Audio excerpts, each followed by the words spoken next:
All right, everybody. Doing a yard sale. Okay? So we're going to read some Elvis and the Twilight of Memory by June Wanico. I'm going to see what I can get done. We're going to get started. Thank you to member subscribers and everybody else. Super thanks. Hey, Andrew Marion sent me a $50 super thanks yesterday. Man, I appreciate that. Those kind of things go a long way. Not that everybody can do it. And who knows, it might be a sacrifice for Andrew to do that as well. I never want you guys to give what you can't give. There's other causes that are out there that you could, that are, I'm sure, even more worthy. So when it does happen, I appreciate it. All right, let's get to reading. So Elvis ordered one of every kind. The waitress smiled, knowing it was a lot of food for 4 people. We're on page 153, by the way. We can always take the leftovers home, Mrs. Presley said when the food came, looking at the table filled with foot-long sandwiches. I sure hope so. With 6 feet of sandwiches, we should have some left over, June laughed. Well, seated in the rear of the restaurant with his back to everyone, Elvis, always the perfect gentleman, had removed his hat and sunglasses. When the waitress, an attractive middle-aged lady, came back with our check, she looked at Elvis and did a double take. Not because she recognized Elvis, but because the only thing left on the table was a few crumbs of French bread. Elvis and his dad simultaneously unbuckled their belts and groaned. On the ride home, Mrs. Presley asked me how I knew so much about New Orleans, and had me dredging up long forgotten memories of my childhood spent in the city that care forgot. So named because the people of New Orleans were always ready to lay aside their business and have a good time.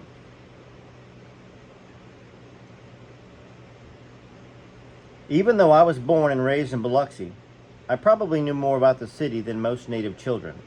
They were raised in residential areas and didn't get to visit Le Vieux Carré. I don't know if you can see that or not. Probably not. It's Levieux and then Carre.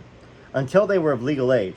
Located in the French Quarter, Le Vieux Carré, or Old Square, is the oldest and most famous section of New Orleans. I think I need to go there next time. My grandmother was the manager of the Astor Hotel on Royal Street, smack dab in the middle of the French Quarter.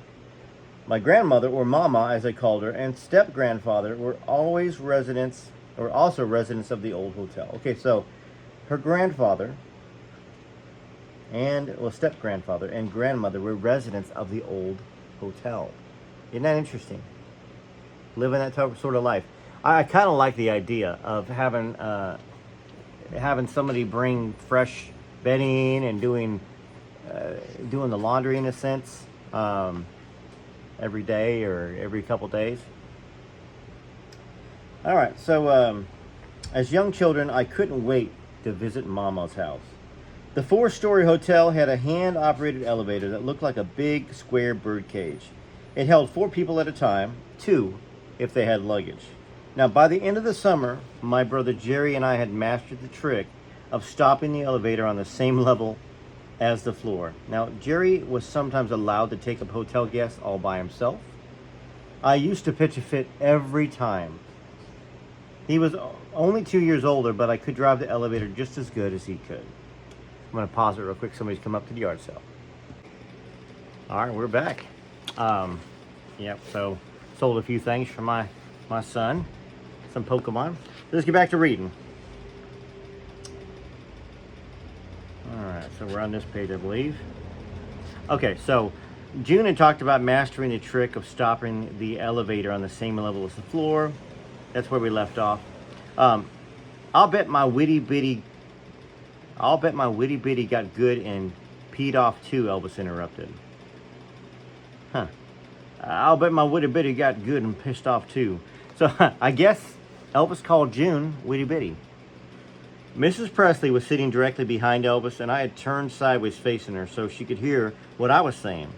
Now, Elvis was constantly touching the inside of my knee, then walking his fingers up my thigh. We went from G-rated to PG-13. He was keeping his eyes on the road, and his arm down so his mother couldn't see what he was doing. I was stopping his walking fingers and trying to concentrate on what I was saying all at the same time. He was not only distracting me, but enjoying every minute of it. Elvis, you leave June alone. I'm enjoying what she has to say. I don't know what you're doing, but I have a good idea, Mrs. Presley scolded, slapping him on the back of the head with a folded magazine. That's funny. The one thing I didn't like about the hotel was the bathroom arrangements, I said, sliding a little further away from Elvis, trying to continue my story. Now, every guest had to share the toilets and showers located at the end of the halls. My mother used to keep a chamber pot under our bed in case we had to go in the middle of the night. Now, one of my favorite things about the hotel was the lighting. I was like, man, a hotel's got lightning? I don't think I wouldn't be happy with that.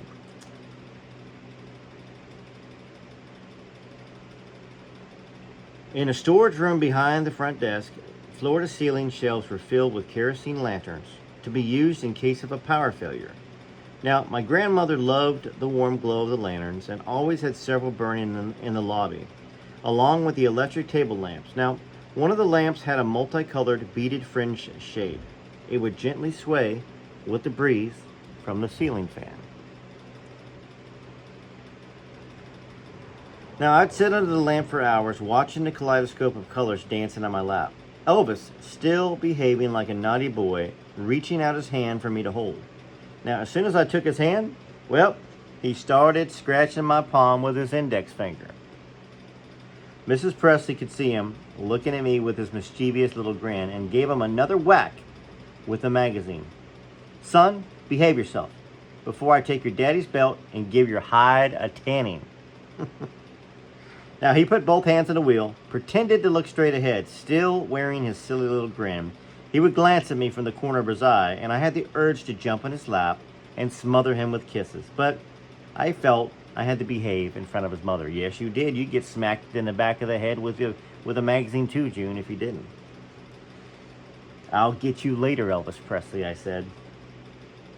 Is that a promise, June? He asked, raising his eyebrows up and down like Groucho Marx.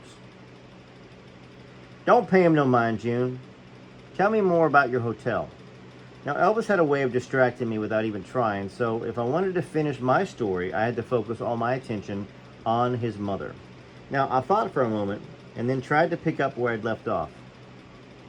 My favorite person at the hotel was Addie, one of the hotel mates. Now, Addie knew my name, but always called me Blue Eyes. I used to follow her from room to room while she cleaned, and she taught me how to fold hospital corners on the bed sheets. My mother always kept her room tidy, so Addie only came in the room once a week to put fresh sheets on her beds. So once a week back in the day. Nowadays, you can get laundry service every day. You say you stay there for 5 or 6 days or a couple weeks, and you don't get you laundry service every day. So it makes sense. Everything is a bit extra these days, in a sense. Everybody wants something fresher, better. But then again, you pay so much for a hotel room.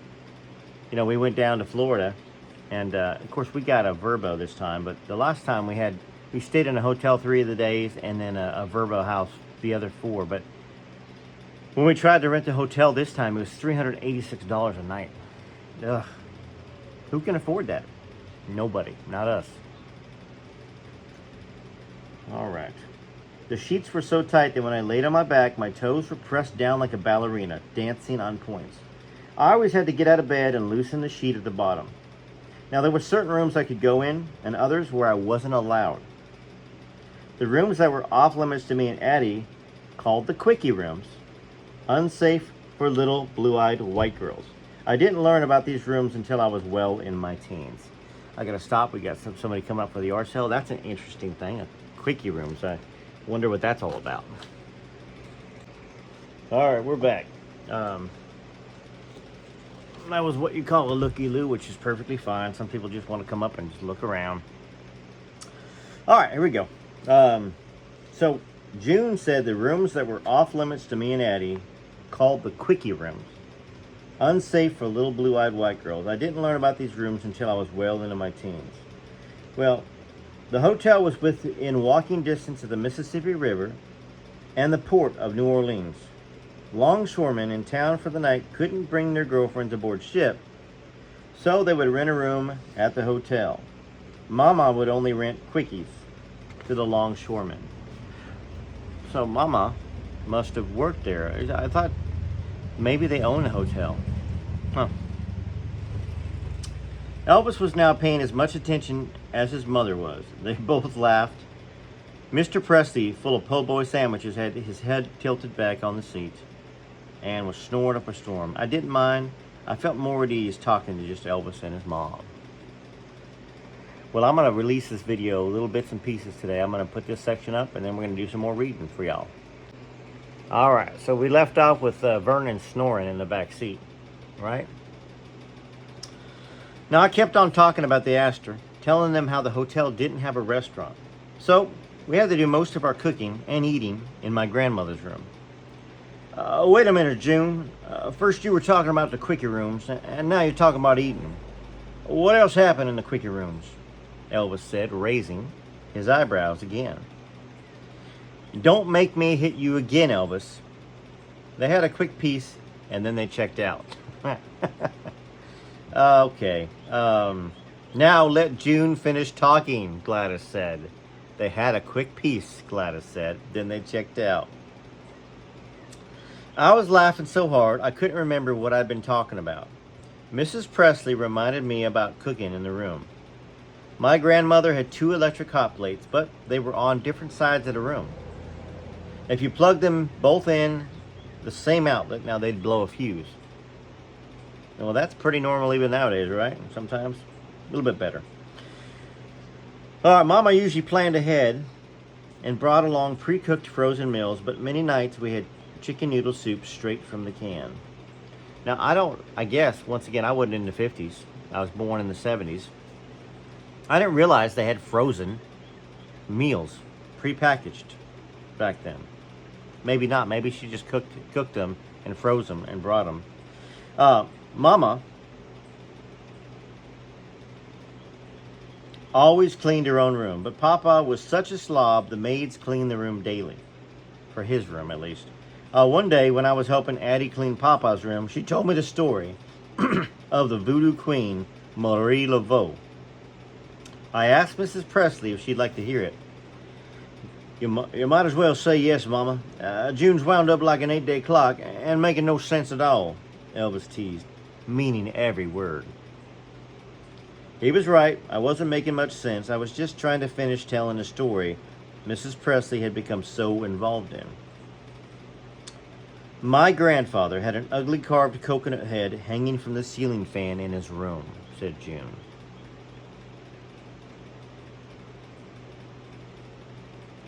Every time Addie walked in his room, she looked up at the coconut head, made the sign of the cross,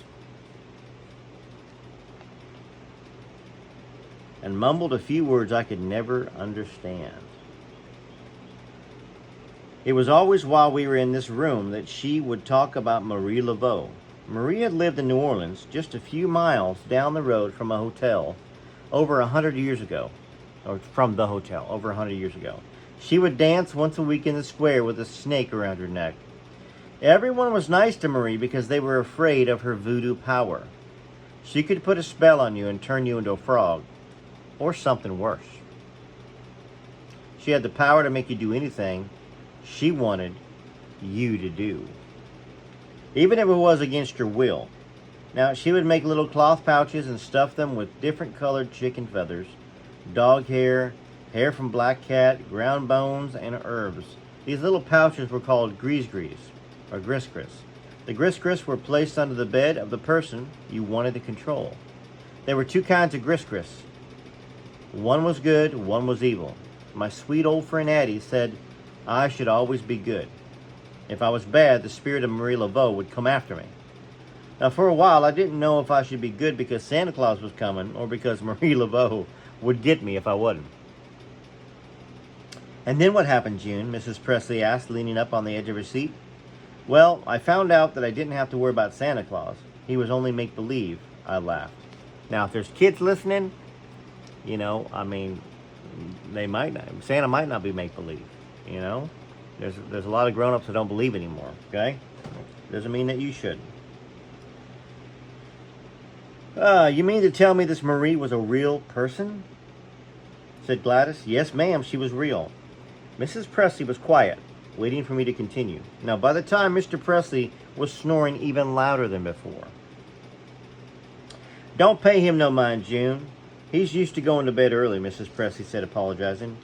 Yeah, baby, now you know how much your daddy liked your story.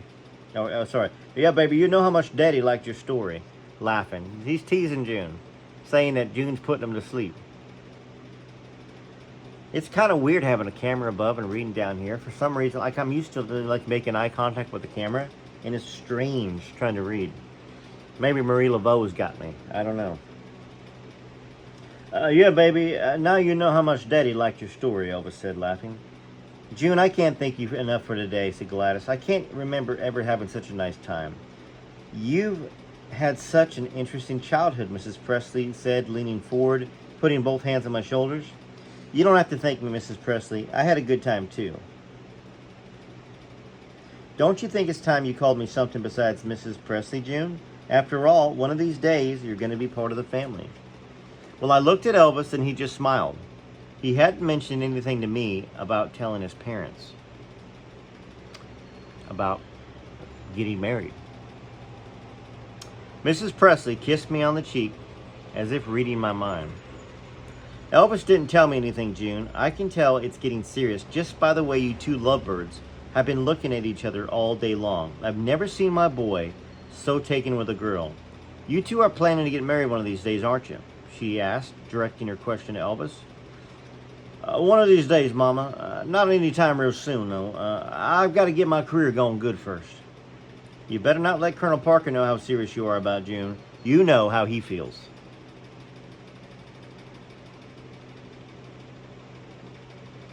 Especially about marriage. I know, Mama. He don't even like it when I see a girl more than once. Don't you worry. When the time comes, I'll handle the Colonel, Elvis said, wholly unaware that the Colonel would not only control his career, but also his personal life, and would dictate when, where, and to whom Elvis would finally wed. You tell him, June. That's what happened, unfortunately. Unfortunately for Elvis, even June knew that Parker dictated that he was going to marry Priscilla. Or, as we call her, Priscilla Bobblehead on this channel. Mainly because we can't pronounce the Bayou name or Babaloo name. I have to say that. Okay. Well, I hope you two make it, June. If I had to choose a wife for my son, it would be you, Mrs. Presley said, putting both hands on my shoulders again. Thank you. That's the nicest compliment I've ever had. Now, I turned in my seat and hugged her neck. I knew she liked me from the very first time we met, but to choose me for her daughter-in-law, especially this early in the game, it was overwhelming.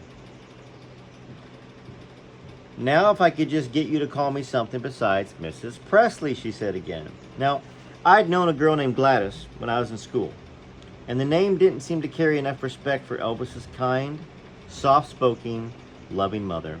I remembered her telling me her full name and decided her middle name, Love, was the only name that would fit her perfectly.